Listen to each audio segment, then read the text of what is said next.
Minister in charge से ये जानना चाहता है, क्योंकि मेरा आई विटनेस है, मैंने खुद देखा है 2004 से लेके 2005 से, जब अपंग साहब से लेके अभी 6 मिनिस्टर हो गया, तो वहाँ से कंटिन्यूस एमओयू कंपनी इतना एमओयू किया है और ऐसे ऐसे कंपनी हैं दिल्ली में बैठ के, मैंने खुद आई विटनेस है, सिनेमा हॉल में जैसे टिकट काटता है वैसे वहाँ अरुणाचल भवन में इतना कंपनी लोग आता है और नदी को दिखाने, लोकेशन दिखाने, इतना मेगावाट का अंधा धुंधा करके पूरा एमओयू किया है। तो मैं इसलिए मिनिस्टर इंचार्ज से ये जानना चाहता है, वहाँ 2004-05 से लेके अभी तक कितना एमओयू हो, और एमओयू हुआ है तो जो नेग्लिजेंसी कंपनी को कितना अगर अभी तक टर्मिनेट हुआ है,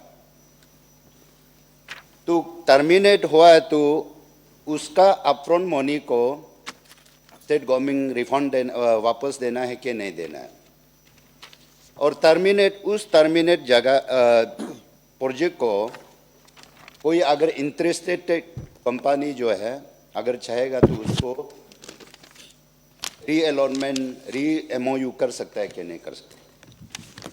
अभी देखो जब से एमओयू किया है 20 साल हो गया, तो 20 साल में चाइना कितना लाखों मेगावाट का प्रोजेक्ट बनाया होगा।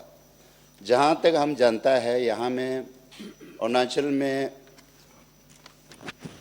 जो काम कर रहा है, एनएचपीसी काम कर रहा है, निपको काम कर रहा है, प्राइवेट कंपनी का तो अभी तक हम लोग दिखाई नहीं देता है। क्यों, हम सब का एक उम्मीद है हमारा यहाँ अनएम्प्लॉयमेंट प्रॉब्लम को अगर ये प्रोजेक्ट हम लोग स्मूथली करता है तो हमारा अनएम्प्लॉयमेंट का प्रॉब्लम भी तो नहीं होना चाहिए। इसलिए मैं ये मिनिस्टर इंचार्ज से जानना चाहता है कि इसमें अगर टर्मिनेट किया है तो उसमें लीगल प्रॉब्लम है क्या नहीं। अगर अरुणाचल ऐसे जगह है कि बहुत सा जगह जो है प्रो डैम वाला भी है, यहाँ सिर्फ चाचा चलता है जहाँ एंटी डैम है, तो हमारा जगह में लोगों ने पूरा वेलकम कर रहा है। हमारा कम से कम वहाँ में भी छोटा छोटा मेगावाट है, 50 मेगावाट का है, 60 मेगावाट का है, तो उसको सरकार क्यों ध्यान नहीं दे रहा है, ये मेरा क्वेश्चन है। Thank you. शायद मेंबर जी को जिन्होंने सवाल उठाया है, हाइड्रो पावर प्रोजेक्ट के बारे में लेटेस्ट अपडेट नहीं है, तो मैं आपको बता जानकारी के लिए मैं विस्तार से बता देना चाहूँगा। जी हाँ, यह सही है कि हाइड्रो पावर पोटेंशियल इंडिया में ना है, उसका 40% पोटेंशियल सिर्फ अरुणाचल प्रदेश में। हमारा पोटेंशियल अभी हाइड्रो पावर पोटेंशियल 58,000 मेगावाट का है अरुणाचल अकेला में।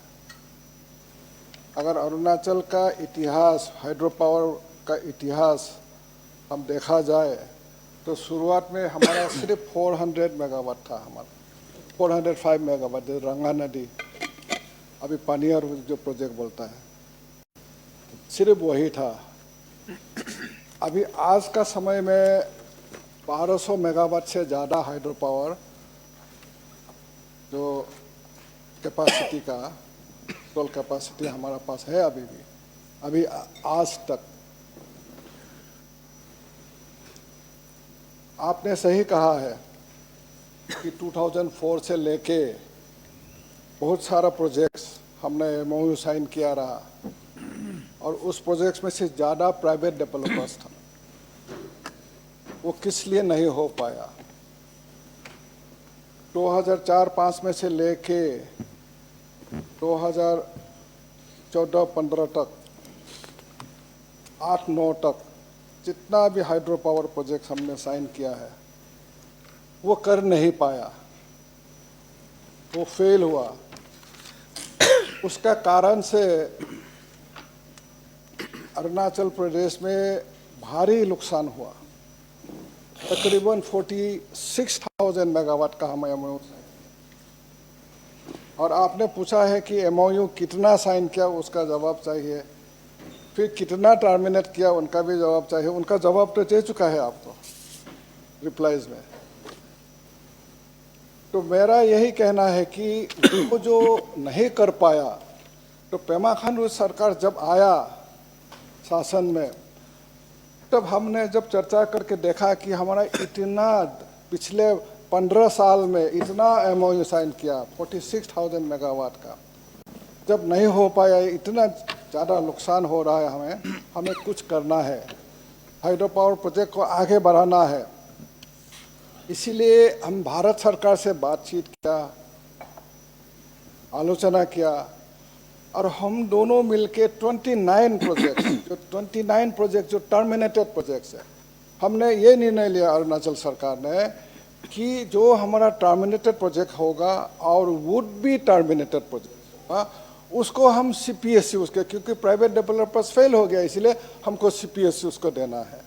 ये निर्णय लेने के बाद भारत सरकार से बात करके हम पहला चरण में हम 29 प्रोजेक्ट्स टारगेटेड लिया, 29 प्रोजेक्ट्स, और 29 प्रोजेक्ट्स को हम भारत सरकार को बोले कि इसको अभी सीपीएससी को देने के लिए आप लोग हमको इजाज़त दीजिए। तो उन्होंने 13 प्रोजेक्ट्स का इजाज़त दिया, 29 प्रोजेक्ट्स में से 13 प्रोजेक्ट्स हमने ऑलरेडी एमओयू साइन कर लिया है। 12.5 गीगावाट है, यानी कि 12,500 ये जो मेगावाट का प्रोजेक्ट हमने एमओयू साइन किया है सीपीएस।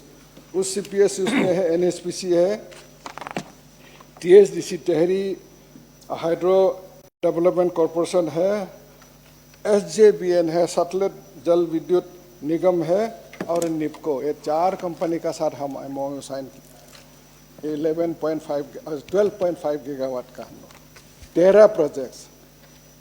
अगर 13 प्रोजेक्ट्स के लिए अभी हमें क्या चाहिए, 13 प्रोजेक्ट्स किसी में है,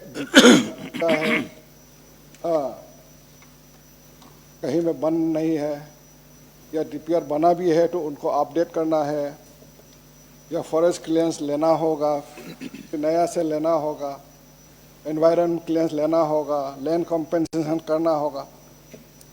उसमें से 4 जो प्रोजेक्ट है प्रोग्रेसिव स्टेट में है, डीपीआर बन गया है, फॉरेस्ट क्लियरेंस भी हो गया। वो 4 प्रोजेक्ट हम इमीडिएटली हम शुरू करेंगे, उनका फाउंडेशन भी करेंगे। तो ये जो 13 प्रोजेक्ट जो हो जाएगा, 13 प्रोजेक्ट होने से हमारा 13 प्रोजेक्ट करने के लिए 1,20,000 से 1,30,40 करोड़ हमको चाहिए। और ये जब व्यय करके, ये इन्वेस्ट करके जो आय होगा, 12% जो हमारा फ्री पावर मिलेगा, और 1% जो हमारा लोकल एरिया डेवलपमेंट का जो मिलेगा, उसमें से हमको 3,000 करोड़ का सालाना मिलेगा, हमको इनकम होगा, रेवेन्यू आएगा 3,000 करोड़ का। और हम उसमें 26% हमारा जो इक्विटी शेयर है, भारत सरकार ने हमारे लिए इक्विटी शेयर भी मंजूरी दिया है। पूरा भारतवर्ष में जितना इक्विटी शेयर, उसमें से 4,000 करोड़ हमारे लिए, सिर्फ अरुणाचल प्रदेश के लिए। अगर वो इक्विटी शेयर को लगाएगा, सालाना हमारा 10,000 करोड़ आएगा। अगर ये प्रोजेक्ट जो 13 प्रोजेक्ट 10-15 साल में कंप्लीट हो जाएगा, हमारा अरुणाचल प्रदेश का रेवेन्यू सालाना 10,000 करोड़ आएगा, इक्विटी शेयर का साथ 10,000 करोड़। सबसे ज़्यादा अगर ये जो पर कैपिटा इनकम स्टेट होगा तो हमारा स्टेट, तो उसी में हम लगा हुआ है। उसके अलावा अभी जो चल रहा है, जो लोअर सुबनसिरी जो प्रोजेक्ट्स है 2000 मेगावाट, वो अभी 25 में 500 मेगावाट है, वो पूरा हो जाएगा 25 में। और जो 2000 जो प्रोजेक्ट है, फुल्ली जो पूरा 2000 का प्रोजेक्ट है, ये 2026 में कंप्लीट हो जाएगा। साथ ही साथ हमारा जो दिबांग वैली मल्टीपर्पज प्रोजेक्ट है 2800, उसका भी काम चल रहा है,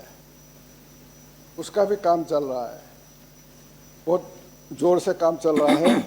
अगर उसका काम अभी तक हमारा 12.22% फिजिकल प्रोग्रेस हो चुका है अभी तक हमारा 2024 का, तो इस प्रकार का हमारा प्रोग्रेस चला।